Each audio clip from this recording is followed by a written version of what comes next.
Croyez-vous sans dialogue? Pensez-vous Église catholique azate? Pensez-vous na table Fayulu azate? Pensez-vous na table Kabila azate? RDC solution ya kimia. Alors, oui, ça c'est des phrases que personnellement j'aime pas qu'on qualifie l'État ou la RDC comme République Nabiso et les liés à des individus. Comme si sans ces individus il n'y a pas la République. Ça c'est fort. Ça, il faut qu'on note que Bisso Bans, Tata Mokonjo École, leader et opposition, leader religieux, nous sommes plus petites que la République. La République, l'État, le Congo, qui fait notre assemblage. Je disais moi ensemble était assemblage pour ne pas confondre ensemble. Donc assemblage de c'est ce qui fait le Congo. Rapidement. Personne n'est le maître de la paix. Oh, Azate. Que si ce n'est pas lui, c'est la mort. Non. Il n'y a que l'opposition congolaise des Bazali mourant tant qu'ils n'ont pas Fayulu avec eux. Vous avez parlé. Ça, c'est le cas de l'opposition, puisque toutes leurs tentatives échouent, puisque Bazak Ozanga, la crédibilisation, je ne parle pas de la crédibilité, crédibilisation de toutes leurs démarches. Besoin de que la balkanisation est en train de s'accomplir. Alors, refuser que nous puissions nous parler pour d'autres solutions, c'est comme si nous sommes complices de la balkanisation. D'où nous on exhorte à ce que Bissonyoso, exactement to tanga na mabunga na nuté to solo la na kati ya solo to lo ba na vérité biso to bibwe vérité to ba na vérité to solo la pour la gouvernance to solo la pour l'intégrité territoriale to solo la pour les droits humains après solo et doit porter yango solo la lobby mais na minute so bandi après rapport dans les années et le Congo c'est ça les matériel et bandana spirituel. Ok, ça c'est fort. Après l'isolé au sol, ni yo lingi l'isolé bota fufu na mesa. Non, l'isolé est que bota. Très bien. Ba moyen, mécanisme ko permettre que ba animateur ba appliquer yango pour que to résoudre le problème ezali. Pour ceux qui ont kamati maman Chantal au maboko na peut-être bon, je préfère dire clair. Il y a dit pembe. Pas bomita ibite. Au kamati on a ni monsieur Kabira na makila na maboko na shadari na makila na maboko bobandi ko sola na elongo ça vaut pour la République, on peut s'en passer, mais dans le fond c'est comme si bozo sala pondu madesu matembele na mungusu na kati ya opolo arabu saraki muzito sali cabinet na 500 personnes oh bandelo wana muzito fumumpa vie université sokini na populaire à sali populaire, tu as popularisé cabinet 500 membres. Est-ce que c'est normal, Joël Kitenge? Est-ce que c'est normal? Non, ça c'est du banditisme. Oh! Voilà, c'est banditisme. Moi, je crois qu'il ne faut pas se voiler la face. Un budget prévisionnel qui peut, et cause à la 20 milliards, Engi Koloba et Ali Makanisi ni gouvernement za kubanza pas mobiliser misolo wana ce n'est pas du cash mais na soki misolo nyose ko si la pona ko futa batu nyose bokende ko za bango na village ou ko toni sa bango na centre financier c'est cruel, ça c'est fort. Aucun cabinet d'un ministre ora Koloba pour la kati nyose ke to na ba médiocre belé ba médiocre bazani na kati nyose aye Joël ça c'est fort. Donc, awalelo, comment qu'on comprendre? Budget sur 100% budget, 75% ezali budget à ba institution. Peuple na ozanine. Tant ce qu'on yobi na che budget à 20 milliards. Peuple a sepeli, abeti maboko, ba matisi budget 20 milliards. Mais ba nommé 500 personnes na yokiango. Oh, maman Chantal. Ba nommé bango, na ligne budgétaire nini. Oh, ça c'est fort. Et puis ce qui est état des droits ezali. Cabinet ministériel, les gens ont le droit à causer batou combien? Comment un ministre a couru copier sa loi na indenga lingi? Tout ça na jungle ou bien tout ça na mboka oyo l'État azali. C'est-à-dire que des ordres organisés. Ça c'est fort. Vous comprendre? Qu'est-ce qui remet ou pas? Faut changement. Il faut changement. Oui. C'est-à-dire. Oh, Tata Mokonzi Saraki, je lui avais encouragé à Saraki m'a réaménagement technique. Il y a regardé Maman Soumina pour des raisons que seul le chef connaît. Alors, peu bazu, Batumususu, Namoni, Koti, on les a félicités. Alors, Ngarazala qui critique en disant, scientifiquement, je ne vais pas donner un point de vue sur quelqu'un que je ne l'ai pas vu à l'œuvre, na scène. Maman Soumino, j'avais déjà toute ma liture, puisque avant, BPC Soumino a dit, on a déjà géré Soumino 1, et là où tout le monde a conclu, moi j'avais déjà plaidé pour son départ. Et je continue à réitérer, oui, je réitère encore mes propos pour son départ. Alors, après, non, nous parlons du résultat. S'il te plaît, Assaliouni. Alors, nous devons rentrer dans les textes pour qu'on ait un rôle et un chef, il y a gouvernement. C'est ça, moi je suis. Assalinga est l'autre côté, Maman Batou. Asa Mamat. Respect aux femmes, comme je respecte Maman Chantal. Assalinga personnellement est l'autre côté. Juste car pas sa femme. Juste car pas sa femme. Qui t'aigne. C'est pas ça. Naza misogynie, naza koloba. Pas à femme. Très bien. Moi, je parle la compétence, il y a qu'au piloter des questions gouvernementales. Depuis le début, nous analysons quoi? Les sociales. Très bien. Tant que Tata Mokonji va voter dans le second mandat, ma canissio, il y a un des projets de société. Parce que le projet de société est comme un projet gouvernemental, action gouvernementale, nanani. Na, premier ministre de constitution, c'est les textes, c'est la constitution. Ce qui secteur Songolo et Arina Makwak, inefficacité, mais souvent, tellement que biso na appréciation la biso toza ba moboutiste continue biso ba congolais comme on moboutiste continue on sait que tous c'est les chefs de l'état qui fait poto yekola to botami na tata bo moko nzebo moko parti politique Tshisekedi et vous verrez moins dans les débats chef du gouvernement premier ministre puisque on ne comprend pas que toi na pouvoir. Il y a théorie à séparation du pouvoir. Il y a pouvoir au motora qui peut diriger ma responsabilité. Avec caméra, papa qui c'est Mungo avec caméra. Tiens, les Alacadiens. Dans mon babé, ta famille na bango, et c'est bataka caméra. Très bien. Mokolela mon abino balandia une très grande émission na dimension il y a continent d'Asie émission d'Angaï émission na yo émission il y a population congolaise en général. Merci beaucoup pour la confiance au Bozako Pesa na émission de la rie émission ya balabala émission na bino est-ce que balabala za la courant mai est-ce que banzele bongwami est-ce que social na balabala ekoti to ekoti te biloko ekiti to ekiti te est-ce que balabala azui ba dispensaire à balonga tout te est-ce que balabala azui ba école ya bien tout te mission il y a émission le peuple parle. Je crois que Trobeta lisolo ya o etali actualité. Je crois que passage il y a président Isaac Kwaza président il y a Israël, je crois que Batebele Baleka Awa, Papa Leka Awa va Koufa, toujours la présence, il y a président français, toujours présence, il y a représentant, ou soit numéro 1, il y a Belgique, Aleka Awa, la République démocratique du Congo, impact, il y a ma visite, il y a ma Kondi, Awa la kati ya mboka na biso, impact nango ezali nini. Voilà l'isolo torobeta penza bokolo malelo, impact nango ezali nini. Ça c'est très bien. Deuxième actualité, l'Église catholique de la République démocratique du Congo a envoyé une délégation à la COPA 30 à Belém au Brésil pour sensibiliser la communauté internationale à la situation critique dans l'Est du pays. Ça c'est très bien, où la guerre et l'extraction illégale de ressources minières entraînent de graves violations de droits humains. Je crois que ça vraiment l'isolo toromekapé komagnola mokoloma lelo nakati ya plateau et émission le peuple parle. Je crois que deuxième actualité, un nouveau vent de remaniement plane sur le gouvernement souminois.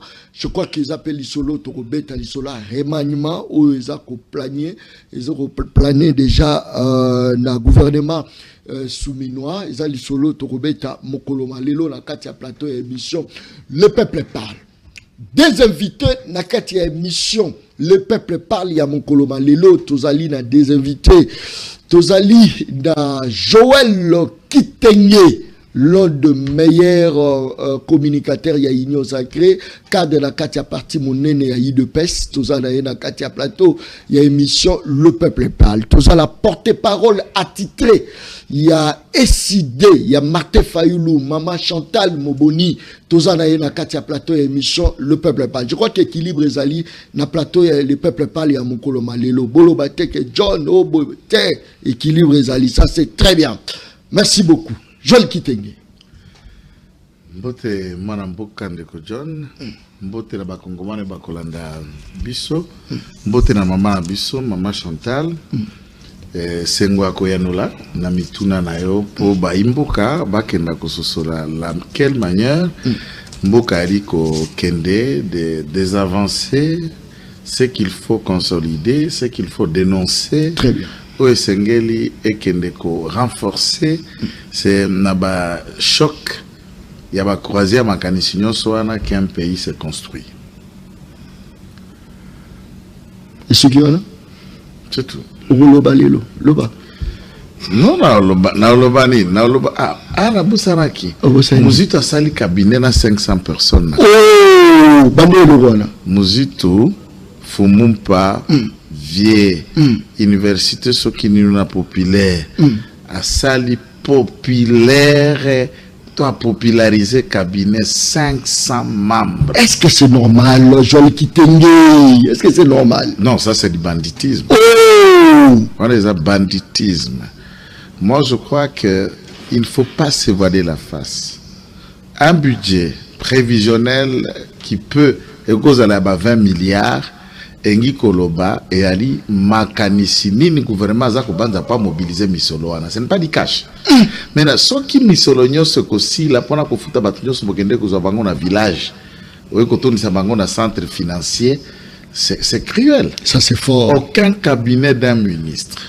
Ora Koloba pona kati nyonso saketo na ba médiocre belé.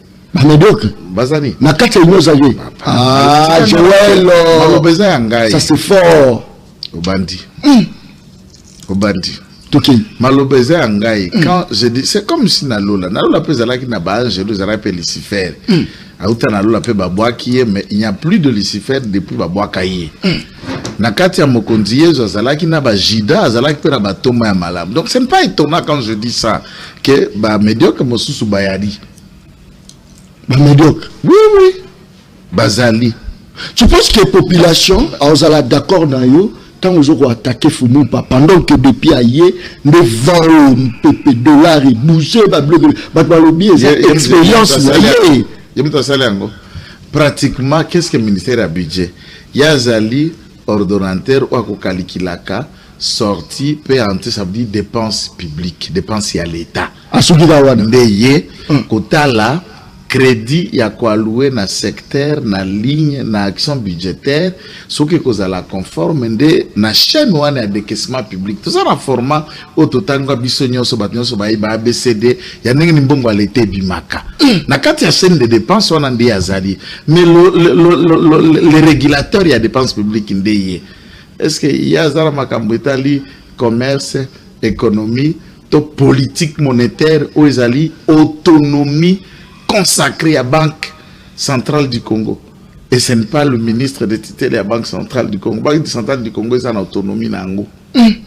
C'est la loi. Donc, s'il est là, d'un côté... Mais je sentir que Koyana est quand même... Il apporte quand même apport. Oui, et apporter sur population à Katia cabinet. Et apporter népotisme l'administration et le ministère et le budget. Par exemple, la direction et la paye et la 10 chefs de division, plus un directeur qui coiffe les 10 chefs de division, de Basalaka 11 ça, dans l'équipe. Na Katia direction a paye a nommé 6 chefs de division de son village. 6 membres. Plus les directeurs, même ethnie. S'il faut pas délibérer, vous avez créé quel équilibre? Ça ne se fait pas ça dans l'administration publique. Ce que Zalaki, ministre moko ya Moluba, puisque là tout le monde pointe facilement. On moni baluba oyo, on moni baluba nengatie, bake kozwaka bakasonga, bakabamba, banane. Mais finalement, quand celui vous dites n'attaquez, je dénonce, je ne l'attaque pas. Aza papa, anabana yaz nanga misubakola za na bakoko. Moi d'habitude, depuis que j'ai commencé, je ne l'insulte pas. Je mets en nid des pratiques qui doivent être découragées de tout le monde. Je ne peux pas venir au plateau na finga. Papa, est-ce que ça que muto atikeli bonga muto atika ki ba pratique wala yaye kokutamu et oya kuta tika ki bonga dans cette administration nandenge boja koti nandenge bimi atika liko sala mise en place à sikate atika ki oyo ya prédécesseur na yazala ki wana. Ça c'est fort, ça c'est déjà un élément important. Je peux même vous ajouter ministre de la justice oye. Il n'a même pas fait un cabinet, il continue à travailler avec l'ensemble des conseillers à prédécesseur naïe. Oui, vérifiez. Vérifiez alors, à la bande de côté.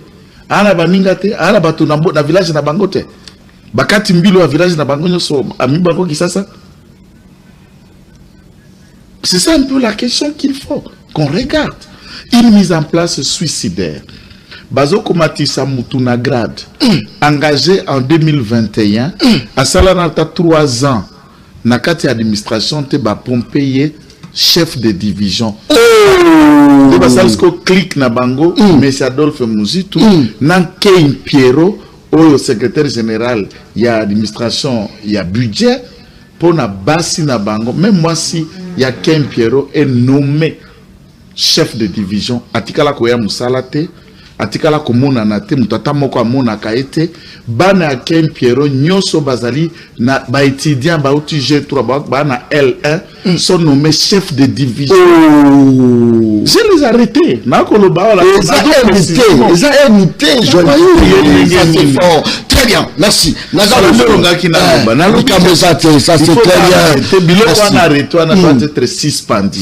Madame Souminoa a ebaka ko contredire la démarche de Jacquemin pendant qu'a convoqué le gouverneur le président de l'Assemblée provinciale pour une orientation pour trop déstabilisation totale de l'Assemblée gouvernement provincial.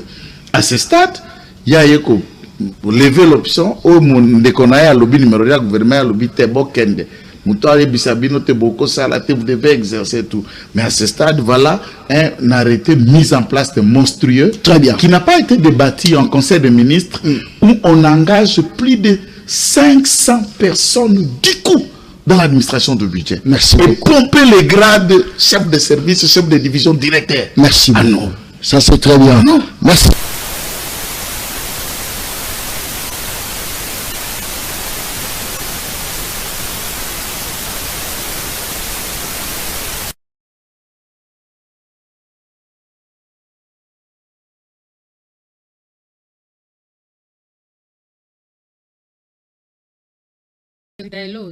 Kana bonzambe na bolamu na ye esala ka yeto situki tolamuki. Amen. Papa msupe balala balamuki te. Est-ce que c'est normal de vivre en Angolou, de lire en Angolou, de zonga en Angolou, pendant que tous allez dans l'état où ça chargé, il y a réveillé au grand pour la population. Maman Chantal. Dans l'homme, il y a l'âme, il y a l'esprit, il y a le corps. Dans le Babonzambe, je suis dans le domaine de l'esprit pour nourrir l'âme.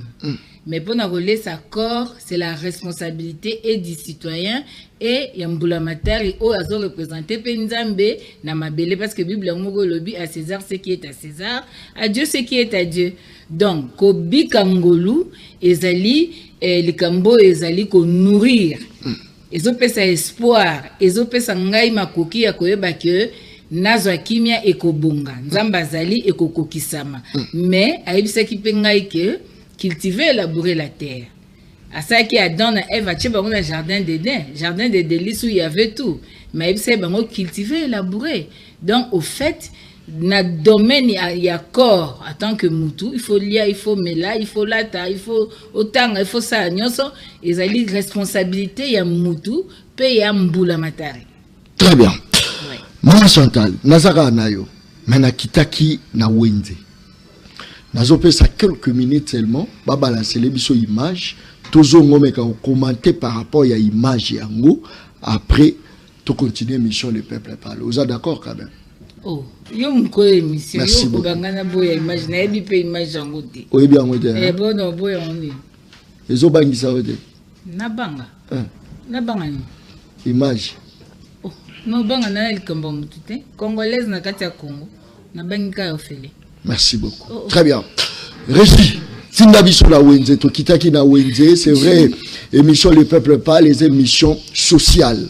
Présentateur Wazali, ni na opposition, ni na union sacrée, ni wapi. Atikali na balabala. Tout ça qui pression par rapport à Biloko la Wenze, c'est vrai, est-ce que Bayoka ki bisoto, Bayoka ki te, Tolanda, et bon, to continuer débat Le Peuple Parle à Mokolo Malelo. Image, régie.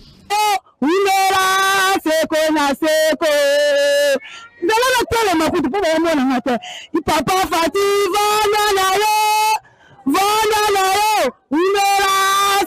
seko.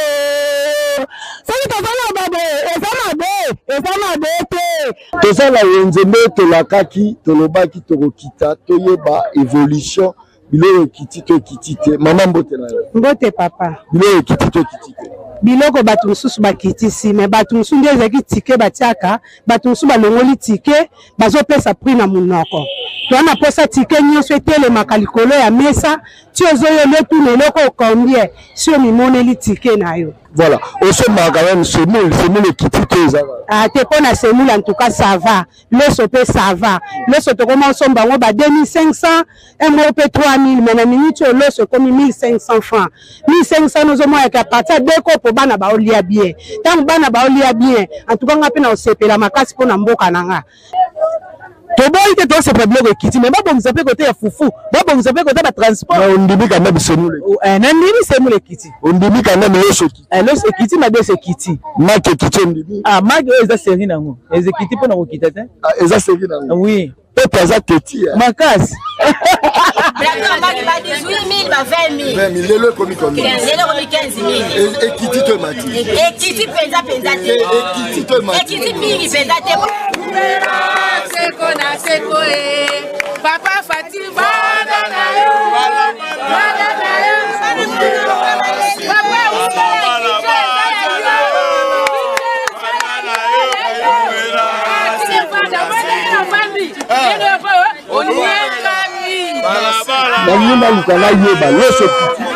le kiti et donc semoule pe kiti madesu pe kiti sima pe kiti siko na nyonso alo le banini ya mokondi na lobi kaka to continuer ka biloko nyonso ekita malobi dollar pe kiti dollar de kiti mais ekita kaka ekiti bien te oye soki akiti bien po dollar eza mokonzi ya mbo soki akiti bien biso nde tokozala bien tina batransport mais na minute quand même moi pepele amwa mikolo pesaka mwa pepele moke dans la journée ekiti 400 et comme 400 5 ezalaki dans 5 pains comme 2000 au lieu de 2500 5 pains comme 2000 et bien où il peut quitter et où tu te dois somba 15 litres à 95 000 mais comme 67 000 là vraiment ton zimi et continuer vraiment qu'on quitte ma caisse au CPL sous ma caisse 5 000 toliaka makaya pour kolia makaya pour bakalia c'est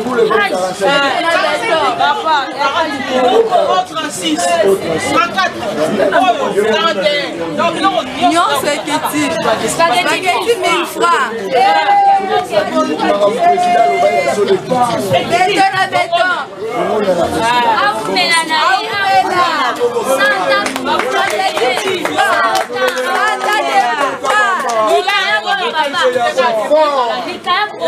comme Galia yango il faut rendre soki ya président mais biso to komi kolia yango ofele papa kilo ekiti to komi kolia yango ya 1000 fois ezali ya 500 donc monta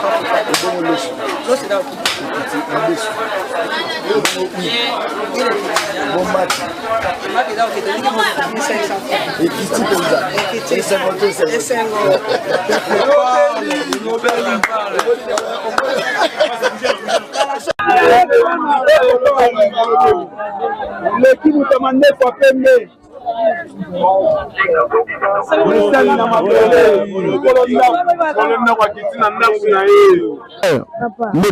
Mbote Papa John. Biloko kiti toza oma.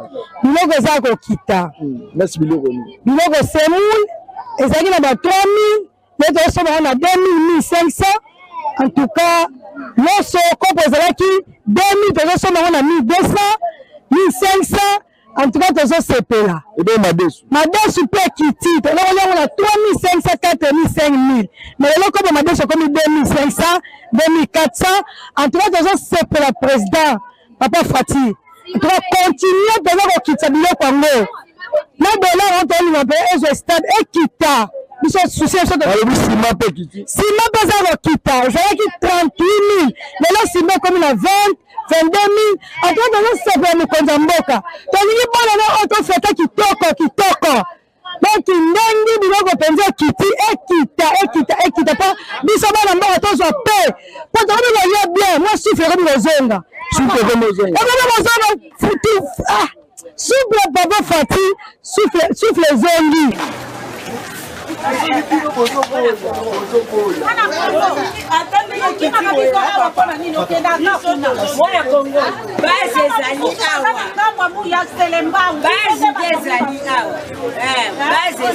Petit loso ekiti 1200 1500 semoule ekiti 1500 1800 eza esengote ezali papa continue ka bon mais a mélanger penza nyonso nde ekita po soki ekiti biso pe tozala bien po ata na teki 5000 na kokaole sabana ozo confirmer que loso ekiti normal semoule ekiti plateau maketi ekiti le semani madesu pe ekiti esengo eza makasi papa ce message na président Papa Fati yo po bakaka zalaka mulembe bongo malgré tout ekendaka malembe kitaka bongo malembe po mboka na biso ezala pikiliki tozali nde vraiment mboka ezala na fixe ya prix ndenge bata braza baza lipa bande banda 100 francs ti lelo ezalaka 100 francs biso pe fixe biloko nyonso mutu nyonso atia prix moko ka wana so toke na nga ba prix moko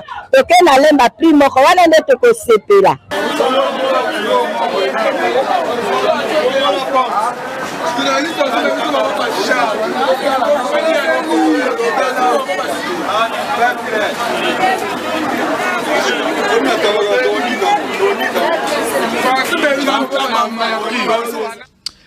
Très bien. Balabala nde mokonzi. C'est vrai. À l'époque, maman F Bazaï bataki pression. Tant que pression, à du poste, maman F Bazaï basoko pesier micro lobake Fati azamabe a loba jamais. Mozito a pression. Les lois se retrouver dans le budget.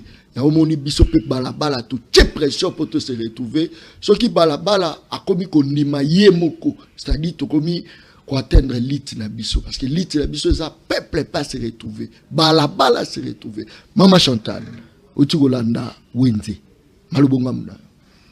Ok, na lobanan que congolais nyonso isika nyonso azana esengo azana posa ke biloko ezala normal parce que na bamboka mususu makambo kolia ezaba besoin élémentaire to kosela ngo ba tenter to ba kiloko ekiti parce que c'est les fondamentaux il y a minimum vital la vie à moto singele quand même ya kolia ya komela bisika kolala moi transport moi nyeza la assurer donc mutu nyonso azana bosenga ke makambo ekindi bien.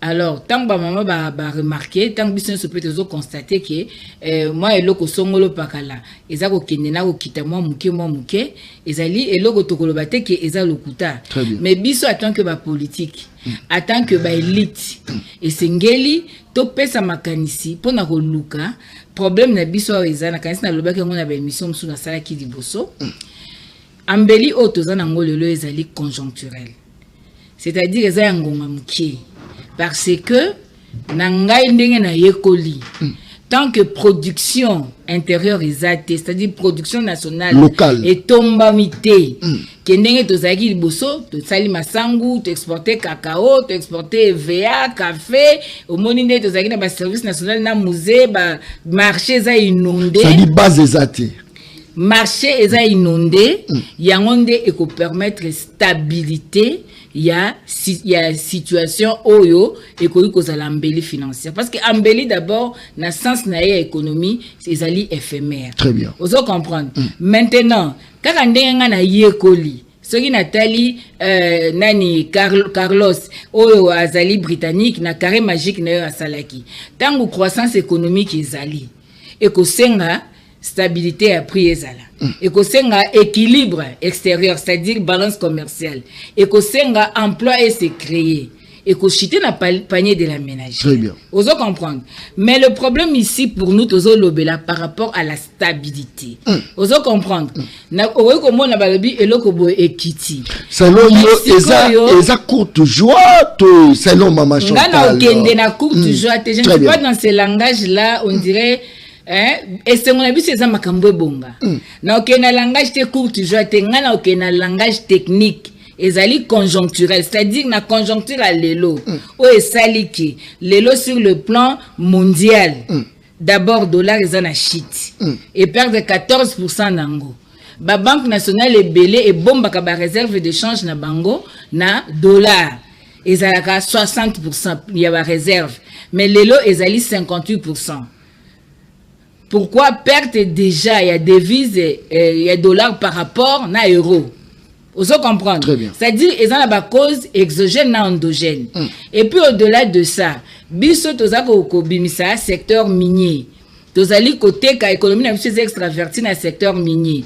Na secteur minier wana na niveau international avec code minier tozanango, ils ont permettre que ba minerai na biso ezali pe na ba motuya ya malonga o ezozongisa mbongo na mboka. Vous comprendre. Ezali eloko ya motuya. Et yango ne sali que lelo na niveau banque centrale réserve de change et atteindre même 6,6 milliards. Vous comprendre. Et augmentation ezali. Mais problème ezali nini. Biso tozo le blanc na cadre ya stabilité. Pourquoi? Parce que tozo na augmentation lelo ba fouti no ba fonctionnaire té. Bazo gérer paiement ba fonctionnaire parce que dollar ngani franc et compte belé na marché té. Or, le salaire a un caractère vital. Ça, c'est fort. Tu vas vivre un salaire na banque. Basalio babengaka na économie compression des dépenses. C'est-à-dire bazako gérer ba dépenses, bazokanga ba opesa té. Na niveau même ya paye ya ba fonctionnaire. Bako futa bango ba moko de bongo koko bimebele na marché té pour éviter que masse monétaire et comme la déséquilibre. Est-ce que ça m'a béto Yango non, c'est-à-dire quoi? Ils ont la compétence ya banque centrale ya kozaba meko pona ko luka ko protéger mbongo ezali compétence na ye. Mais le problème ezali que les salaires a un caractère social, un caractère vital. Dans l'économie bato belo ba salaire ba compression ya ba paiement ya ba salaire et créer ka ba frustration. Ezala ka malamu te. Mutu mususu akobela attention, mutu mususu azana maladie moi se soigner te, mutu mususu akozo akosha encore azolia bien te, mais salaire na eza compressé pona ko gérer marché. Or ce qui tozo produit et que ça là que c'est la loi de l'offre et de la demande de gérer marché.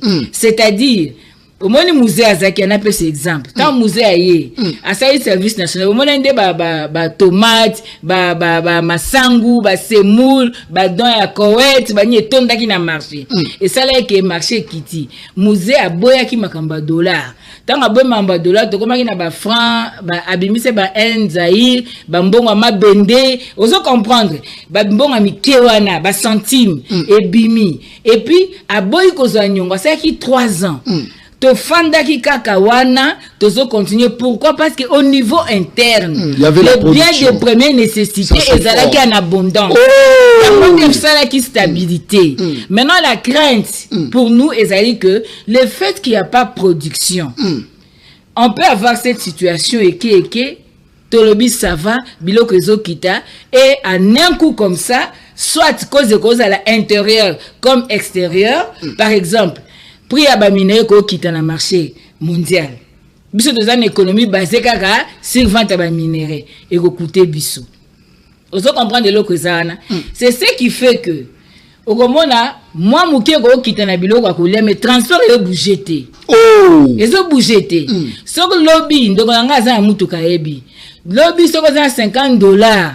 To bandozo 48 litres ya carburant.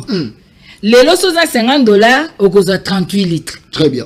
C'est-à-dire, ngai, en que mutuna yekoli makambu ya lolenge ya kotala biloko wana, naza la plus pour na pouvoir d'achat ya peuple. C'est-à-dire, moi perte ya pouvoir d'achat et ezoko kota. Même si tu remontes na misubwe ke eloko ekiti. Très bien. C'est que eloko ekiti, malamu. Eloko par exemple, o ezalaki 75 000. Nazora kandaki sabongo. Tous autres, c'est 84 000. Et Kiti, les lobes, et le 84 000 et Kiti, c'est 5 000. Tout le monde qui Kiti de 10%, de 10 000 francs. Et ça, oui, nous sommes d'accord. Mais sur le plan de la valeur, il y a l'Okowana, et ça, 85 000 wana, et ça, qui valait à $30. Et Kiti, on a 75 000. 75 000 à l'élo. Et comme il a valeur, il y a plus ou moins $35. Parce que $30, c'est 66 000, hein? Vous comprenez? C'est-à-dire $63. Et comme $63. Et le lobby $30, le comme $63. Alors, sur le plan, il y a pouvoir d'achat.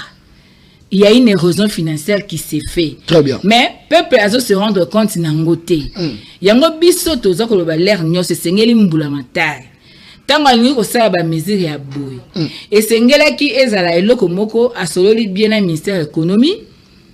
Ba sololi bien na ba na FEC, Fédération d'entreprise ya Congo. Batali lolenge kani ya ko sala de façon que sur le plan ya pouvoir d'achat ya peuple donc, c'est la macacité. En mettant des mesures d'encadrement pour nous permettre que Makambo Kende malam.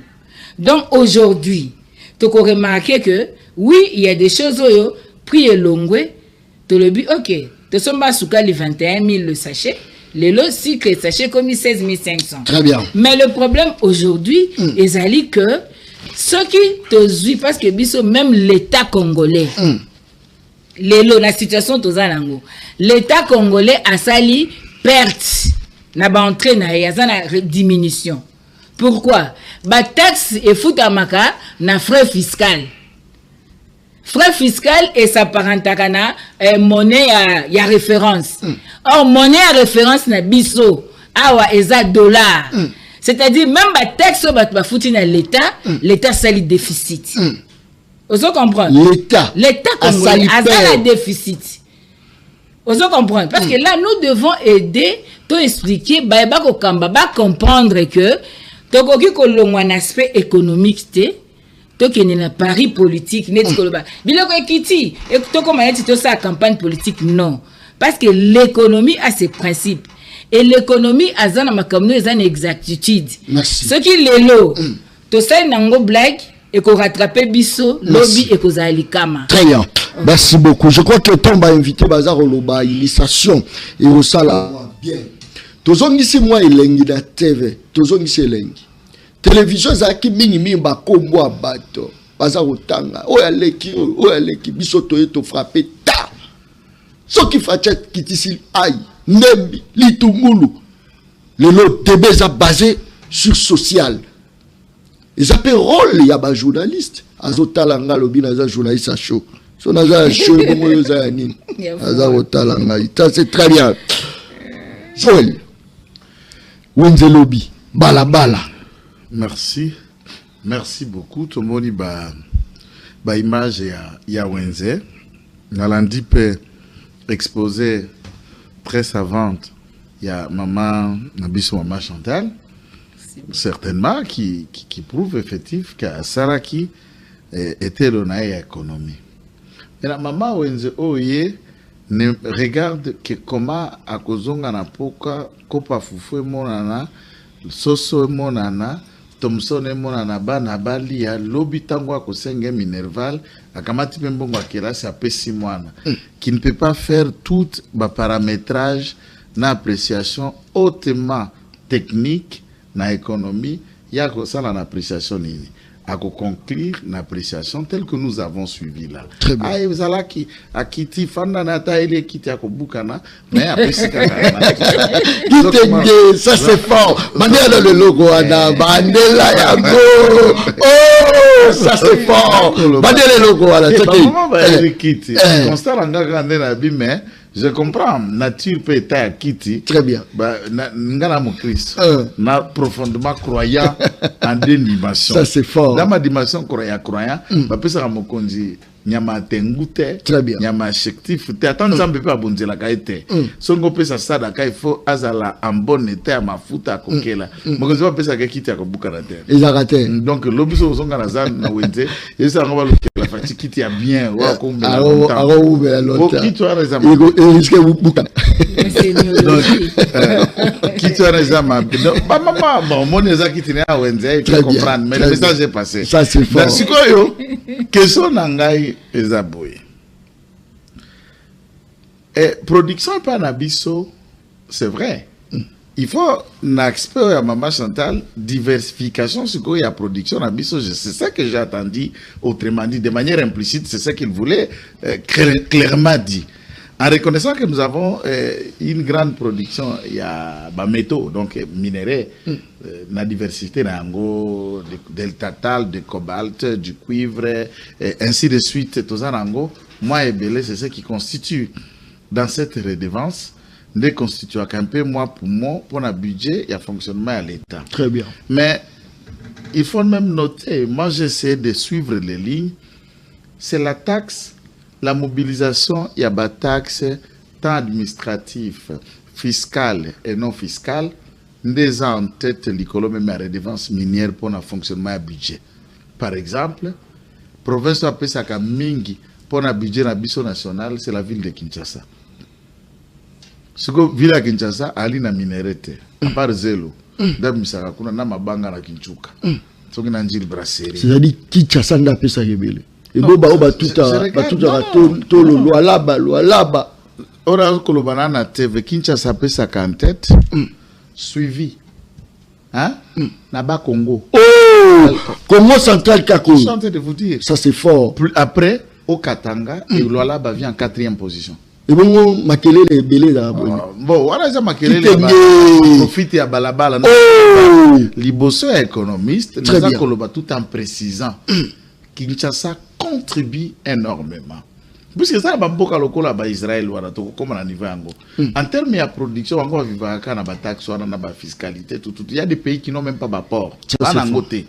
Bazali na frontière ya Maïté, bazali na port sec, ce qu'a coré douane, il faut que na pays voisin, na ba accord, na ba proche, na ba ngota Union européenne, Union africaine, il y en a.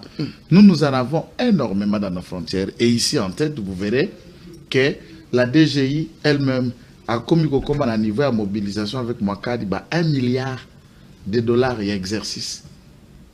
Azoko triplé l'assiette nae. De Gérard, n'en parlons pas, tout en reconnaissant que cette mobilisation est partielle. Par exemple, Bakokende na Nord Kivu, na Gomate, Bakokende, Sud Kivu, même quand tu as des minéraux là-bas. Production ne soit commis au bénéfice à Monguna, Moï Rwandais. Donc la première exhortation que j'admets, c'est celle de diversifier aussi une autre dimension de production pour y renflouer stabilité et caisse. Mais on nous pèse bien.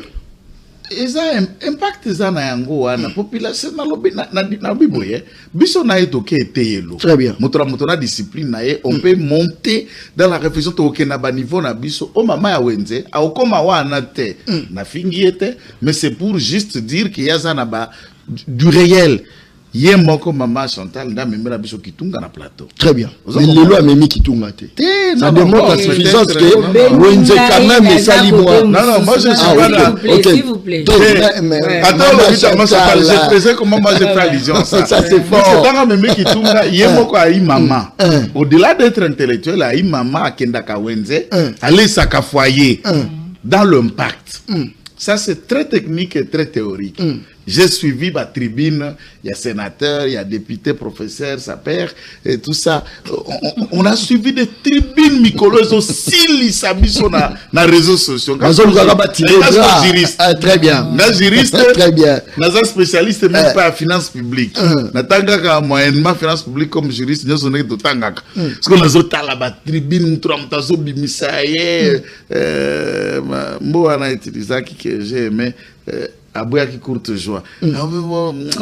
Conjoncturelle, la conjoncture est circonstancielle, c'est passagère, c'est suicidaire. Il y a même un autre économiste, Godin Poyi, a prédit que d'ici 6 mois, l'État va arrêter de fonctionner à cause de soit un infra Koufutaba, ça les Libaye, l'État. Ah, ça l'a torté après tout. Non, il n'a pas raison. Oh.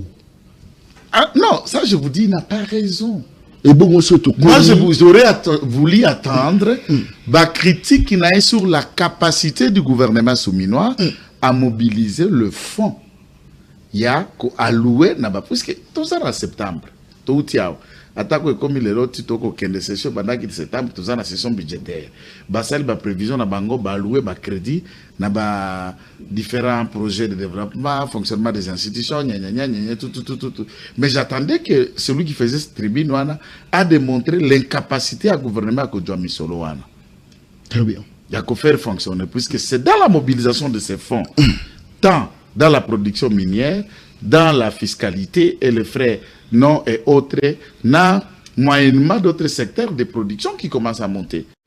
Par exemple, avec la Kanyamaka CC qui est en train de faire une flèche en vitesse. Avec les litres avec les litres on attend déjà au rendez-vous, il y a secteur Mossus. Très bien. Dans ces contextes, ça ne peut pas arrêter de fonctionner. Puisque ça s'appelle notre droit pour l'économie, un État qui se déclare être en faillite. D'où incapacité de subvenir aux besoins de ses prestataires, préposer naïe, tout rupture ou le reste. Ça ne peut pas arriver. Dans la politique, à la Banque mondiale, il y a aussi, dans les deux entre la banque qui prête, il y a l'FMI qui vient maintenant avec la politique monétaire Nabango au Bazali en partenariat avec les gouvernements pour regarder qu'on a en Espagne on appelle ça la politique de l'austérité. On essaie un peu de resserrer les taux pour ne pas par exemple réagir au Ekofutaka Motora Mosala, et c'est dans ça moi j'étais parmi les gens qui ont lancé une alerte disant que vie budget Nabiso, mobilisation Nabiso à recette, nous ne pouvons pas avoir des assemblées locales et municipales, c'est créer encore de nouveaux chômeurs et les employés alors que le moyen n'en a pas jusqu'ici. Et Koinda, pour Anini, nous avons projeté, c'est bien dans la Constitution, mais il faut que le moyen accompagne pour que ces entités-là fonctionnent en tant que telles. Même les députés provinciaux arrivent à Kobete Moussou sous 9 mois. Et ça ne va Kinshasa, Bangama qui Kubunda la primature. Exactement. 9 mois, Moutoua Kofuta Maté, comme le Mazanda Komisko. Moutoua Kofuta Maté, il faut contrôler ce que le gouvernement provincial, la régie financière, la entité provinciale, ce que y a Moutoua Ndjala. Moutinda qui contrôle ce que Moïbi. Alors finalement, quelle sera la rentabilité dans tout la nourriture de ça qu'on a. Mais constat a été biloko et sali baisse et tout le monde est en train de le sentir. Pourquoi attendre seulement ce moment, Joël Kitenge? Alors non, il y a question à quoi attendre. C'est là où dans mon analyse, je dis qu'il est comme un coach. Le Kouraba Barcelone, le Kouraba Real, il a des joueurs d'avance au bazar na terrain. Il doit aussi tenir compte des capacités à bateau bazar na banc. Au banco à la remplaçant. Or, Banaye, c'est la République démocratique du Congo. Ah oui. Banaye, Zakaka, Aokoya na IDPS, Aokutanga, Aokuta Basous. Aokikoya appelle Libanda et IDPS, place Bakongomani Nyoso Bazali. Un exemple un peu typique. Est-ce que, avant que tu sais qu'elle dit pioche, une certaine dame Kaikwamba qui connaissait l'existence et moi c'est le quoi Kaikwamba. Non, moi efficacité n'a même qui tout n'a pas quitté. Très bien. Alors toi là qui peine de quoi ça le gouverneur. Il y a banque centrale.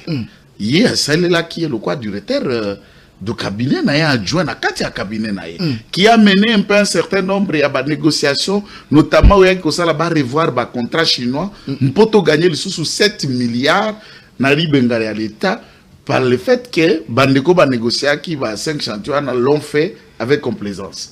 Après un moment il décide ya ko kamata bati tango kamata sko mama kabeti otali le nom de l'autre gouverneur actuel va me revenir André. Nani André, il y a un débat d'appréciation. Ça veut dire, pour l'institution ne fait pas l'homme. Ça, c'est fort. C'est l'homme qui fait parler une institution. Oh!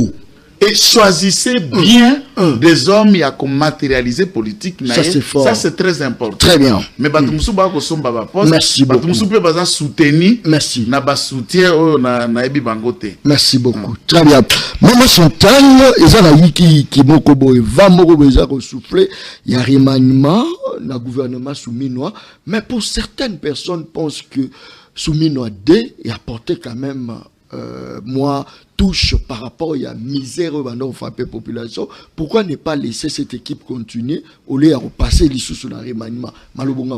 Bon, nazo zongela na lobana no ndeko nanga Joël moni tango le blato le mama minerai. Le problème c'est que tous en ba entreprise minière té propre à l'état où ils ont msala ndenge longo vani na hauteur ndenge tozali na ba jekamine lobby ba nini ils ont production za ko produire ndenge za ekivana. Pourquoi au komona ki ceux tozi cobalt au moins 70% ya marché cobalt ils en maboko ya ba étranger. Ceux qui tokena ba minerai à 3T ba tungstère ba tantal ba étain wana nyoso wana ils en maboko ba congolais te. Ezali ezako yibama même ezobima yomoko soko landeka information ba cargaison nango komaki États-Unis et outi na Rwanda et outi na Congo te. C'est-à-dire c'est normal to vivre na redevance minière pour la plupart des cas il est 5 milliards te. Yango moni budget na biso mingi banako umela ka ressources propres dans les 5 milliards et quelques. C'est-à-dire to vivre kaka na ba redevance minière wana. Mais l'état siko ndé fallait atala comment qu'on changer à travers ma réforme structurelle. Comment expliquer? Mundele, nazo étranger, à Kenazamba, à Zunzete, secteur primaire. Yemoko a transformé Nzete, secondaire.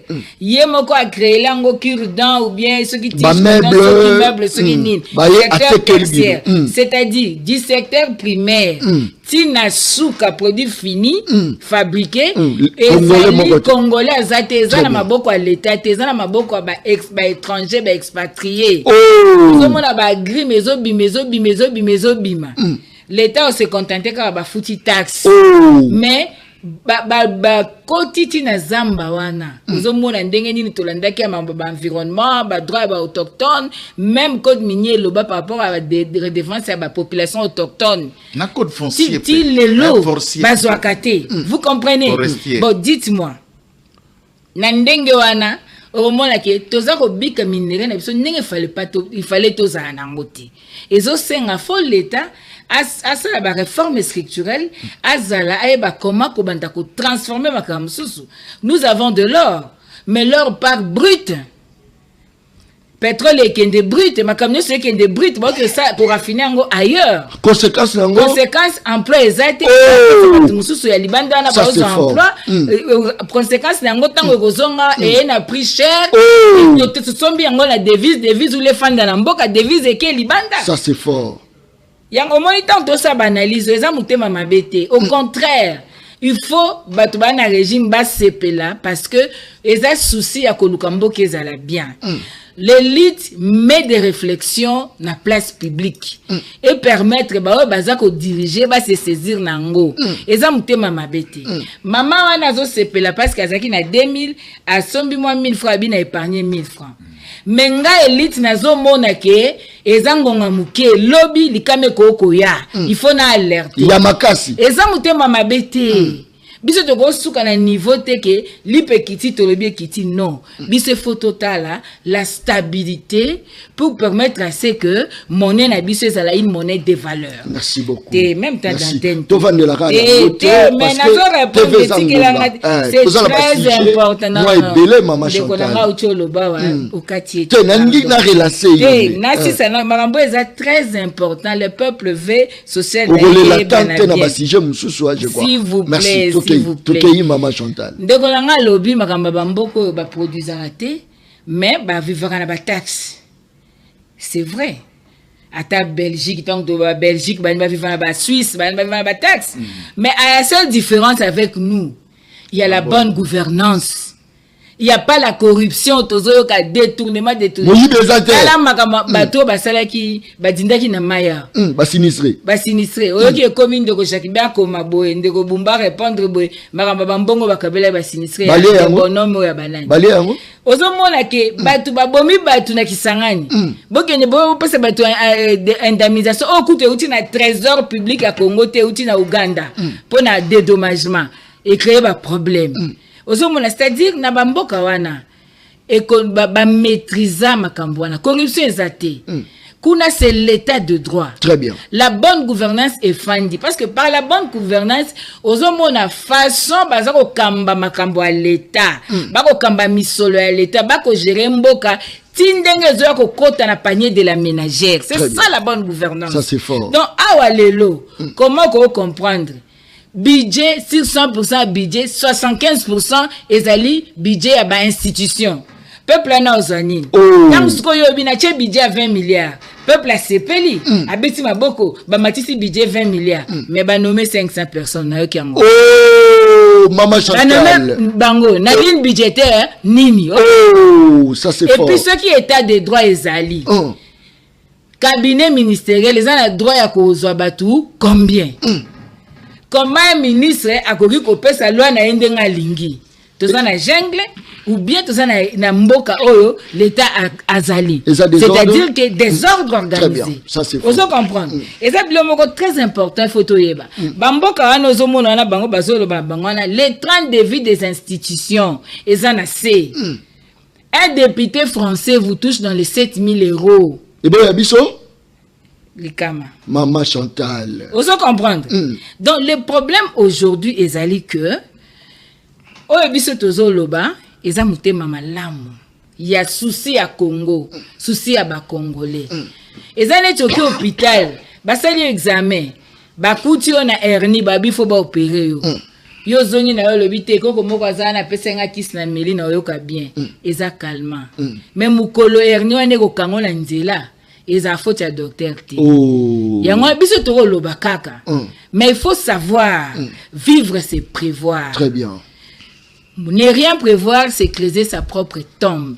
Biso toro loba que on ne peut pas kolongo la makamba domaine à économie pour des faits propagandistes. Nous constatons tous que quelques articles sur les plans à marché, ils ont subir moins baisse. Mais le pouvoir d'achat à peuple ezali endommagé. Très bien. Et toza koyebisa mbula matari a veillé na ba mesure na ba fonctionner pour bazo benga biso pour même le temps naza en présence ya avocat. Retard pour na futa mutu salaire na ezaka plus ou moins 6 jours.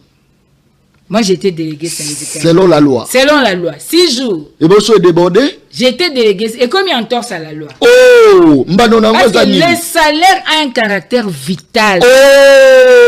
Salaire et à fonctionnaire eza po alia afuta ndaku. Imaginez ba mama lupango ba vivaka na porte wana fonctionnaire afutelaka. Alors explication c'est vous ont créé déjà ma problème même à base. Ça c'est fort. Il y a moi la biso te repesa ma kanisi. Très bien. Imaginez ceux qui tozako sa ta usine à Gia.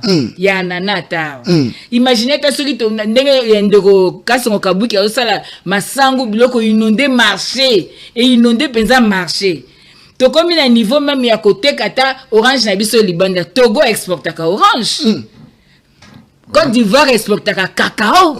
Rwanda pilipili. Ozolanda Hagaramba. Sikoyo ba vivaka na ndenge nini. C'est-à-dire tant ozo exporter, ozo payer dollar. Ezo ya kokota na banque.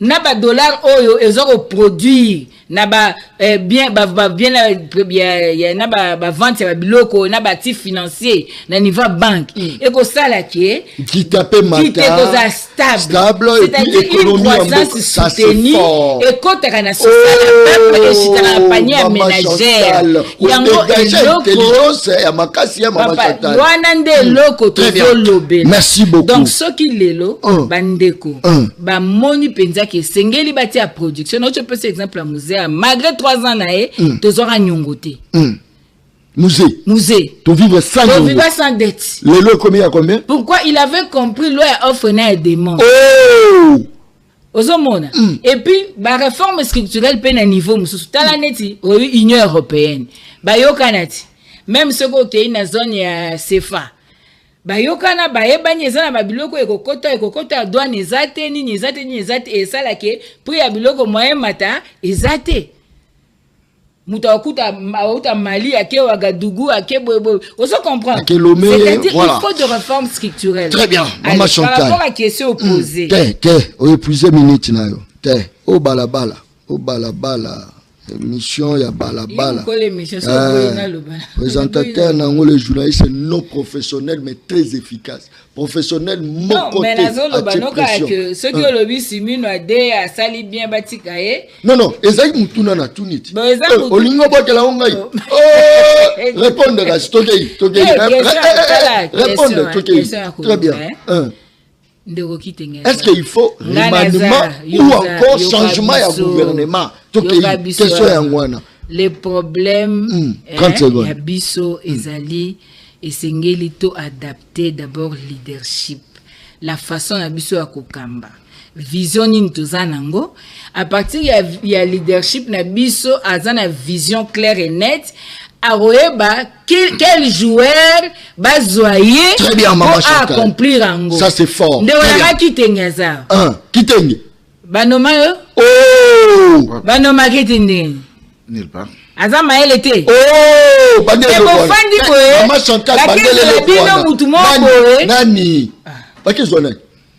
Nalinga conflicté peuple congolais zoyeba akize ya bino mutu moboye si c'est au nom de quoi azoya fufu na fufu mais les intelligences chôment même na kana bango moko ya pouvoir yango nazoloba no d'abord il faut une vision claire il faut les choix basés sur la compétence les choix basés sur l'expérience et sengeli batubaye ba que quand vous parlez du social les arabes social les infrastructures tomoni awa ba chantier funga mebele wana tokota ngole. Merci beaucoup Maman Chantal. Très bien.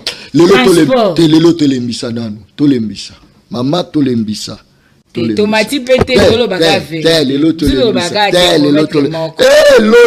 loso chité tolembisa mwanda c'est moule chité tolembisa te yembaka tonde yembaka polo ba biloko ekiti na yo pe mama yo olobaini osani kasi yango na sali osani na sali yango oyo lobaki est-ce que bi musana sali batu balela yango yo ta journaliste menga la sali yango oza balabala le peso mbo Maman Chantal obaluke ngai te bosembo na bosembo bandelo voilà. Très bien. Merci beaucoup la bande de tout bazar la biso de partout. Je vous jure, na kena Chypre batongi yango rondima même pas. Poubelle les ala raté. Romona moi zamba la bango, matiti na bango, mai na bango. Na tia koloka ba matiti na zamba artificiel. C'est des baboisements fabriqués. Oui, mais la biso eza penza ya naturel. Sauvage même, il faut dire des forêts sauvages. Ça c'est fort. Natika ko ngungite ngungi. Est-ce que malaria ezalaka libanda? Ezalaka te? Non, ce sont des maladies tropicales. C'est des maladies tropicales. Pour les nègres et les Indiens. Namboka wana soki bayoki que homme d'État, politicien aïbaki ou encore mutazo ko accumuler fonction à l'État aïbaki tina ba kokololo na ye ba ko accumuler fonction à l'État te na Chypre. Mais pas biso so mutayibi na budget le bi bache na économie Ntazaï, elle a hydrocarbure, bien transfert. C'est quoi le transfert? Et ça va passer, hein? Qui t'aime? Vous avez, gouvernement? Gouvernement, il faut quand même répondre. Répondez-vous. Qu'est-ce qui remaniement ou pas? Remaniement ou pas? Il faut changement. Il faut changement. Oui. C'est-à-dire? Je lui avais encouragé à Saraki réaménagement technique. Il a regardé Maman Soumina pour des raisons que seul le chef connaît. Alors, Pébazu, Batumsusu, Namoni, Koti, on les a félicités. Alors, Ngarazala qui critique en disant, scientifiquement, je ne vais pas donner un point de vue sur quelqu'un que je ne l'ai pas vu à l'œuvre, na scène. Maman Soumino, j'avais déjà toute ma liture, puisque avant, Bapese Soumino a dit, on a déjà géré Soumino 1, et là où tout le monde a conclu, moi j'avais déjà plaidé pour son départ. Et je continue à réitérer, oui, je réitère encore mes propos pour son départ. Alors, après, non, nous parlons du résultat. S'il te plaît, Asalioni. Alors, nous devons rentrer dans les textes pour qu'on ait un rôle et un chef, il y a gouvernement. C'est ça, moi je suis. Asalinga est l'autre côté, Maman Batou. Asa Mamat. Respect aux femmes, comme je respecte Maman Chantal. Asalinga personnellement est l'autre côté. Juste qu'à pas sa femme. Juste qu'à pas sa femme. Qui t'aigne. C'est pas ça. Naza misogynie, naza koloba pas à femme. Très bien. Moi je parle la compétence. Il y a copiloter des questions gouvernementales. Depuis le début, nous analysons quoi? Les sociales. Très bien. Tant que Tata Mokonji va voter dans le second mandat, ma canissio, il y a des projets de société. Parce que le projet de société, est comme un projet gouvernemental, action gouvernementale, nanani. Na, premier ministre de constitution, c'est les textes, c'est la constitution. Ce qui secteur Songolo et Arinama Kwak, inefficacité, Zadi. Mais souvent, tellement que Bisso. Na appréciation la biso toza ba moboutiste continue biso ba congolais comme on moboutiste continue on sait que tout c'est les chefs de l'état qui fait poto yekola to botami na tata bo moko konzebo moko parti politique ben Tshisekedi et vous verrez moins dans les débats chef du gouvernement premier ministre parce qu'on ne comprend pas que toi na pouvoir. Il y a théorie à séparation du pouvoir. Il y a pouvoir qui diriger ma responsabilité. Il y a même des responsabilités qui relèvent direct à gouverneur et à province. Moguta tana likambeta li province territoire mona. Tshisekedi wana ba bengé na kabya kamanga. Tshisekedi ba bengé na loja. Donc c'est comme si na loja on a administrateur du territoire à Zalakate. Gouverneur à Sankoura Zalakate. Donc pour ma part, le président de la République doit réfléchir pour trouver notre manager comme chef du gouvernement ou à relever le défi, il y a une insuffisance, il y a Maman Souminoa, dans l'équipe. En termes d'action gouvernementale, zéro. Diplôme en Ango. Carrière n'a ni des alliés. Ces alliés, ça ce n'est pas ça l'action. Je ne suis pas en appréciation personnelle ou d'ordre privé. Merci. Merci. Toujours qu'il y a déjà la Rochité, il peut penser remettre une équipe importante. Croyez-vous sans dialogue, pensez-vous, Église catholique azate? Pensez-vous, na table Fayulu azate? Pensez-vous, na table Kabila azate? RDC solution ya Kinya? Alors, oui, ça c'est des phrases que personnellement j'aime pas qu'on qualifie l'État ou la RDC comme République Nabiso et les lier à des individus. Comme si sans ces individus il n'y a pas la République. Ça c'est fort. Ça, il faut qu'on note que Bisso Bans, Tata Mokonjo École, leader et opposition, leader rédigé, nous sommes plus petites que la République. La République, l'État, le Congo, qui fait notre assemblage. Je disais moi ensemble était assemblage pour ne pas confondre ensemble. Donc assemblage de Nabiswana et Makanisi, c'est ce qui fait le Congo. Au Comono. Ce qui j'aimais une phrase d'un citoyen congolais qui avait dit oh yo Baloboko participer à l'élection le passeport.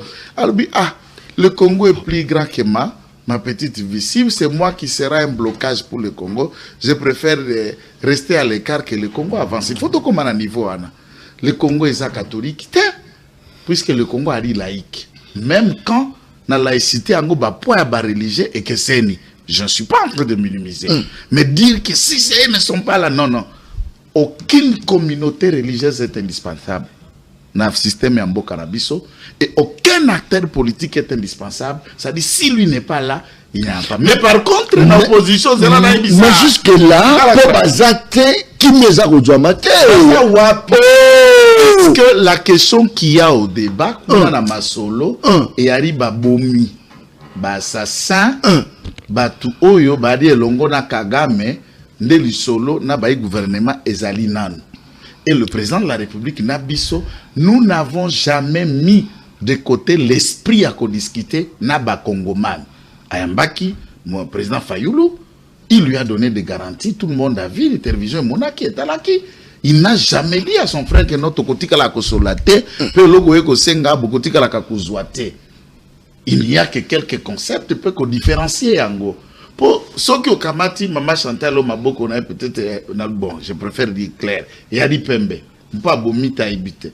Au kamati on a ni monsieur Kabira na makila na maboko, na Shadari na makila na maboko. Bobandi ko sola na elongo. Ça vaut pour la République, on peut s'en passer. Mais dans le fond, c'est comme si Bozo Sala, Pondu, Madesu, Matembele, Namungusu na kati ya Opolo. À quand le dialogue avec tout le monde là? À quand Écoutons. À quand pensez-vous qu'il y a la paix sans Kabila Sananga et Zamotuna? Je vais vous dire, très bien, rapidement. Personne n'est le maître de la paix. Oh Azate. Que si ce n'est pas lui, c'est la mort. Non. Il n'y a que l'opposition congolaise des Bazali mourant tant qu'ils n'ont pas Fayoulou avec eux.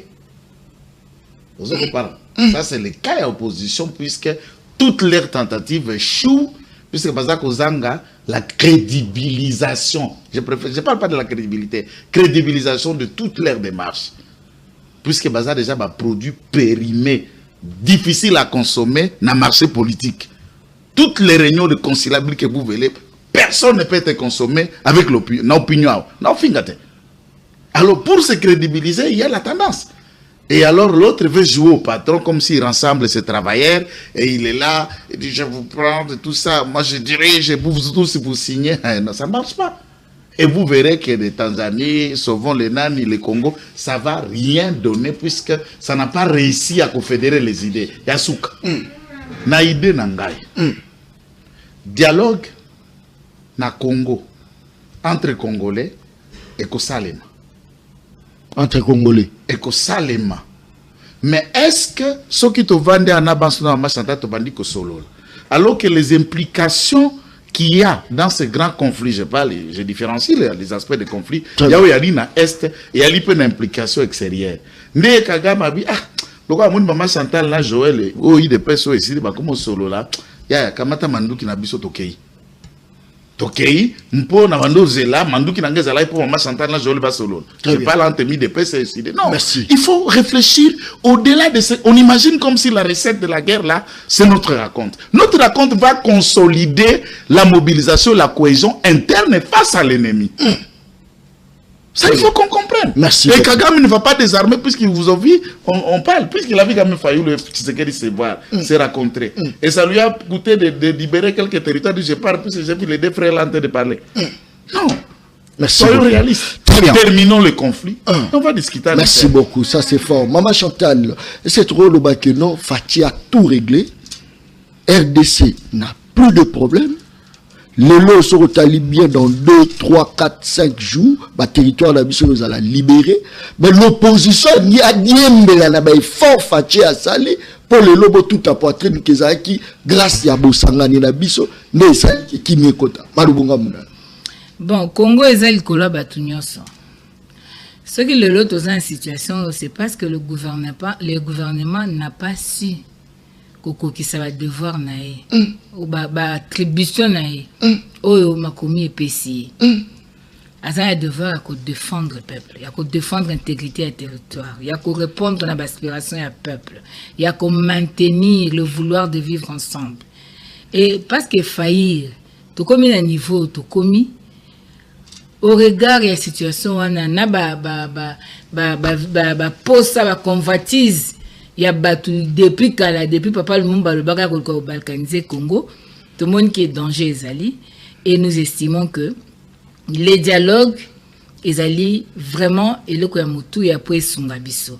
Mais n'oubliez pas, on a déjà une jurisprudence dans ces pays. Rappelez-vous de l'accord de Lusaka. Qui était parti à Lusaka? C'était les belligérants. Il n'y avait pas l'opposition non armée. C'était les belligérants. Quand ils ont fini, nous avons chuté à Sun City. Sun City qui était inclusif. Batunye Sobaki na Sun City. Donc moi j'exhorterai mon frère. Totika ba évangile ya kolobata mususu. Bo bazana makila, bo bazana boué. To luka na ngonga oyo. Solution à problème au ezali. Et pourtant, parce que vous avez côté. Parce que même dans l'union sacrée, batu bazape na makila bazali. Bazali. Vous comprenez? Oui. Vous êtes d'accord que bazali. Bazali. Alors ceux qui te commis au Kabana, bon, vu que danger zali.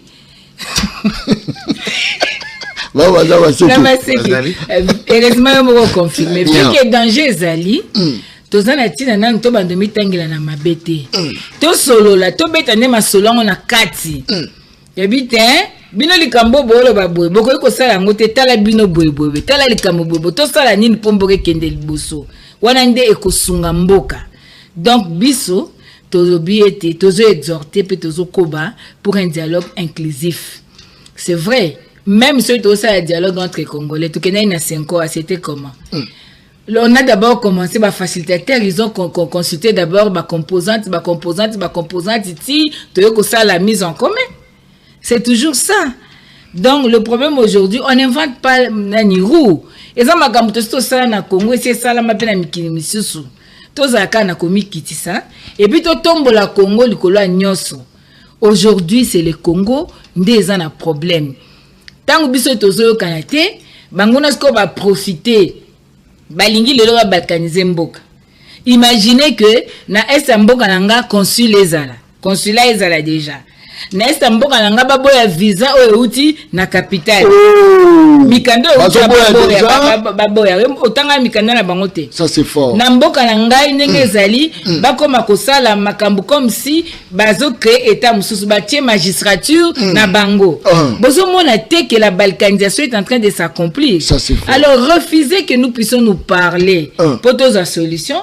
C'est comme si nous sommes complices de la balkanisation. D'où nous on exhorte à ce que biso nyoso ezatang to tangela na mabunga na noté to solo la na kati li solo to lo ba na vérité biso to bibwe vérité to ba na vérité to solo la pour la gouvernance to solo la pour l'intégrité territoriale to solo la pour les droits humains. Après solo et pour apporter yango la lobby mais na minute so après apport dans les années. Et le Congo c'est ça les matériel et bandana spirituel. OK. Ça c'est fort. Après les solo ko ça ni yo lingi les solo bota fufu na mesa. Non, les solo et ko bota ba moyen mécanisme ko permettre que ba animateur ba appliquer yango pour que to résoudre le problème ezali. Les solo bota kwa parce que les solo est abstrait, quand est concret. Il faut les solo wana et la tanzoto comme ça batouana ba salela ba résolution ko utana dialogue wana pour que peuple se retrouve puis solution problème est là. Vous êtes d'accord quand même tout comme Nasuga? Bon, moi nous ne sommes pas na même honte, mais il n'y a pas une grande différence. Sauf qu'il faut échelonner. Même en prenant la jurisprudence il y a Lusaka, oui, il y a eu discussion et dialogue étape. Il y a eu d'abord différence entre les belligérants, ensuite les dialogues n'abord bazalaki na kati ya belligérants ou bazalaki na mandu kité na makilate. C'est la même chose que je viens de le dire. Il faut ne pas mettre tout le monde dans le même sac. Très bien. J'insiste sur cet aspect. Très bien. Mais néanmoins, discussion où est englobé pour rassembler tous les Congolais et Congolaises. Il y en aura. Le président de la République ne s'est jamais écarté et nous-mêmes nous le disons. Merci beaucoup. Kakade sila lobaka émission ngeza baleine oza baleine motola mosala na ye oza baleine émission bala c'est l'émission za kolobela social ya population biloko kiti mais la bakwa mususu ndeyiki ki résistance ezali il faut le dire bakwa mususu za kokita bakwa mususu résistance ezali yango toza ko senga est-ce que bako ko kitisa pete bato bako kita po batala bakwe nini biloko eza ya kokita te ba inspecteur ya ministère économie basamsa bango. Est-ce que bazala il faut pas numériser d'abord. T'es secrétaire général. C'est ça le problème. Secrétaire général au hasard na économie Mama Chantal. Bandit. Et ceux qui va inspecteur baké pas libanais pas indien, celui qui vous appelle au téléphone et qui tonne et qui empêche le travail. Azawana ça fait plus de 15 ans. Est-ce que ça va preuve là mon yo. Maintenant que le balatangi comme la été. Mutati on eza mukoko samba. Azawana ba ministre nyoso baliki na économie azawana mama na coopérant. Akambo ezala ki ba rétro commission yazala. Et c'est lui qui freine Moussala ba inspecteur. Ba inspecteur na terrain ba bengi. Il y a pas de mauvaises troupes. Il y a que des mauvaises. Ah ba tindi bandi mususu article secrétaire général na budget. Il le dit. Alors, il n'y a pas de mauvaises troupes. Non, banditisme banditisme c'est un comportement. Merci. Un comportement brutal et inhumain, sauvage dans la nation. Merci beaucoup. Bosambela pona biso bitumbeza makasi bandeko anga balabala bitumbeza makasi. Bitumbeza baza kobundisa biso makasi. Bosambela journaliste ba show yeyo na ndimi. Bitumbeza te fisi mukoko ndazo lela bitike tranquille. Polani fils mukoko azole la yo na nini ye na yo ningisa ndenge nini anaposa la balabala de Jacques ngara message balabala ngara message tika balabala de DGA mbote na komisi message ne pas zone tika DGA na tiki tika DGA na pesi mbote toza la problème te ezalika constant tout ça là azaka numéro 2 très bien comment ko bandata numéro 1 te aza DGA. Il y a responsable. Il y a un conseil d'administration. Ça c'est fort. Il